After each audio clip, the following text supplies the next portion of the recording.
Здравейте отново.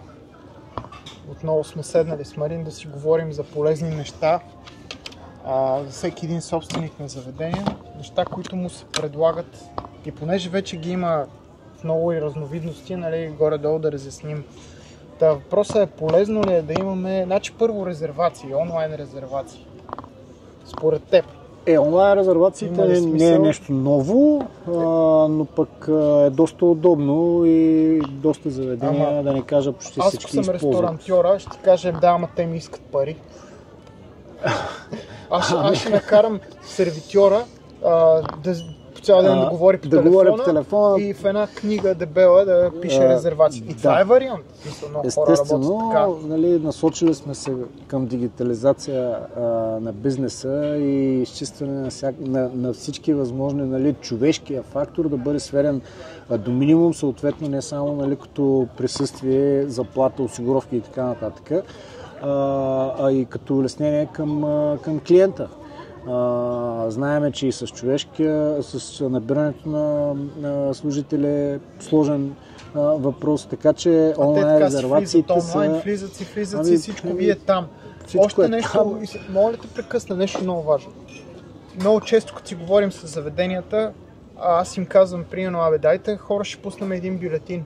Примерно, ето, отваряме градина или имаме коверт за нова година, или имаме коверт за не знам си какво. Имаме, например, всеки ден се извършва. Заведенията, сега извиня, че ще прекъсна, но те разчитат основно на Фейсбук, някои на Инстаграм и ТикТок, за да си обявят, примерно, новогодишен коверт. Което работи до някаква степен. До някаква степен работи, но има нещо друго. С натрупването, с използването на онлайн резервации, колкото по-дълъг период от време ти ги използваш, ти започваш да събираш съответно и база данни.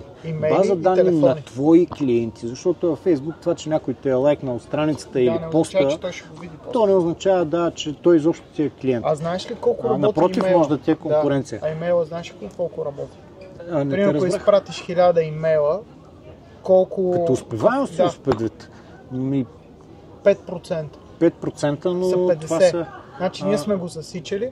Ако изпратиш 1000 имейла и имате, нали, не да кажете здравейте, заповядайте, елате, ами сме го тествали с конкретна оферта, 5% ги обърнахме в резервации. Значи 50 имейла си направиха резервации. Някакви часове изпращаш имейла, съответно клиента го получава. Има някаква оферта вътре и 5% реално, както е по книгите, резервираха. Това какво означава?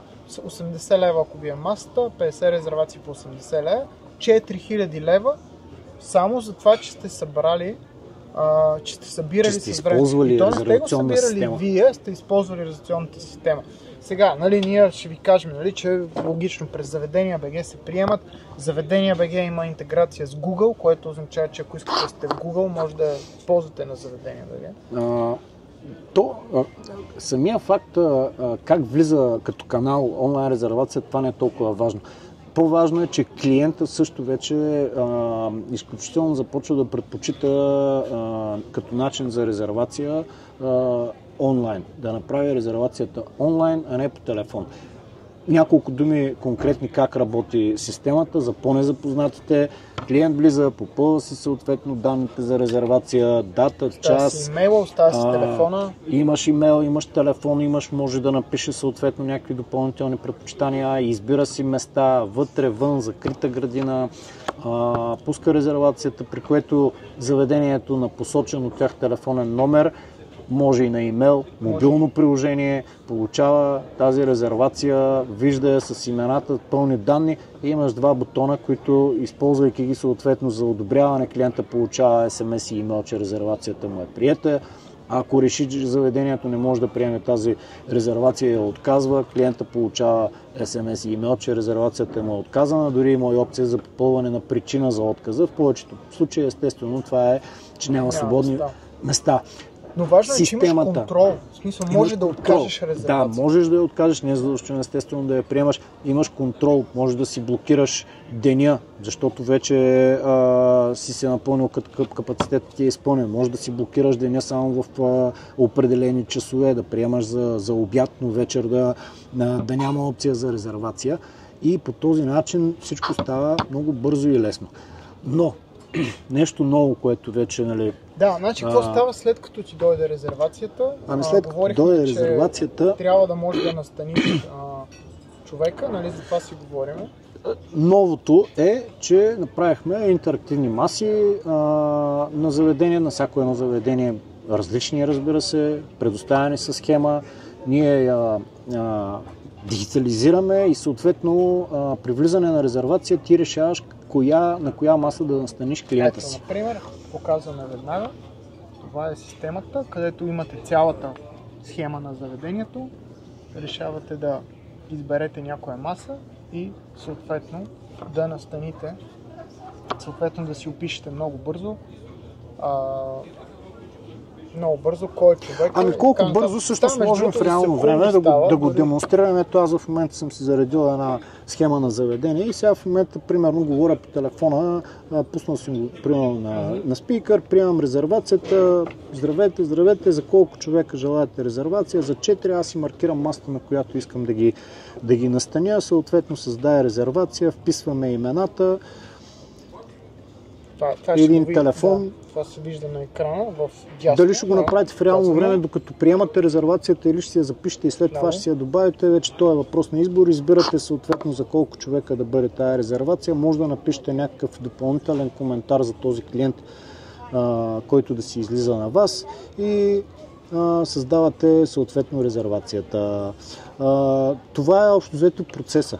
А пък в последствие съответно много е лесно, когато, особено говорейки за по-големи заведения, хостесата примерно започва да настанява хората, идва клиента, казва добър ден, добър вечер, имам резервация за тази вечер, на кого на името или може да поискате телефона му. Потърсваш. Съответно, дали по телефон, дали по име, това няма абсолютно никакво значение, нали, за самата система. И съответно, като влезе в програмата, потърсваш по името по телефона, веднага ти показва на коя маса е настанен клиента. Няма тетрадки, листове, хвърчащи, печати, постоянно гледам по заведенията, схеми на заведения с различни дати. Това не е скъпо, нали? Кое? Това. Това никак не е скъпо, бих казал. Имаме ли безплатни месеци? В момента имаме такива безплатни месеци, да. Месеци, не седмици. Месеци, значи всеки, който е клиент на заведение БГ, може да се обади и да разбере колко месеца безплатно може да ползва системата. Го безплатен тестов период. Можеш да си експериментираш, да пробваш, да видиш харесва ли ти или не ти харесва, ще ти върши ли работа, удобно ли е, справя ли се, нали, и персонал, ако щеш.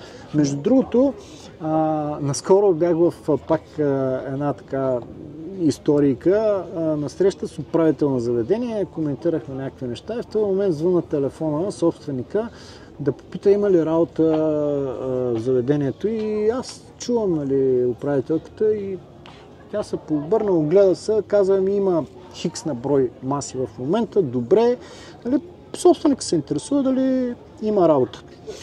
Ако тази система за настаняване, между другото, се използва ефективно от сервитьора, в момента, в който се настани клиент на маса, без резервация говорим, той за секунди може да влезе, да маркира тази маса като заета и съответно собственика на заведението може да влезе и да погледне в реално време каква е заетостта му на заведението.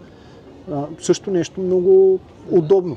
Естествено, може да си правиш съответно, нали, за предстоящи дни, да си гледаш по дати, каква заетост имаш, каква, нали, посещаемост се очаква. Така че е нещо много удобно, ново е сравнително. Има и още една изненада. За първите, мисля, че 3 заведения, които се запишат, които са клиенти, разбира се, на заведения, всяка една резервация им носи едно сатоши, което е от биткоина. Безплатно. Сатошито за по-незапознатите... Така, те ще се запознаят, но те го имат. Значи, айде да го кажеш стотинките на биткоина. Айде. Безплатно ще ви се трупат биткоинчета, когато ползвате системата. Така ли? Така е, но само за първите 3. Да. Добре. Така че долу има контакти. Свържете се, не е толкова трудно. с което ви улесняваме, че всъщност, ползвайки всички тези услуги, всичко ви е на едно. Нямате услуга с дигитално меню към една фирма, резервации към друга фирма, сайт, хостинг към трета фирма. Даже ще има и линк вътре за един Facebook също инициативи. Така че важно да не ви се губи времето, това е цялата идея. И да не изтичат данните към фирми. Да, много важно е, че... Значи на кой си давате данните? Когато работите с някаква платформа, която е свързана с група заведения, тогава имайте едно на ум. За какво се използват данните на вашите клиенти в последствие, нали? Имате право да знаете. В случая Заведение БГ използва данните събрани за клиентите и много важно, клиентът се е съгласил да предоставите тези данни изключително и само в полза на конкретното заведение. Това е много важно. Ние сме поели отдавна такъв ангажимент и винаги сме си го спазвали. Така че в описанието ще има задължително лайк, subscribe, телефони за контакт. Отговаряме на всякакви въпроси, свързани с говорим си заведенията. Днеска, нали, в случай не говорим за проблеми, но... Защо? Говорим за много хубави неща даже. Точно така, добре.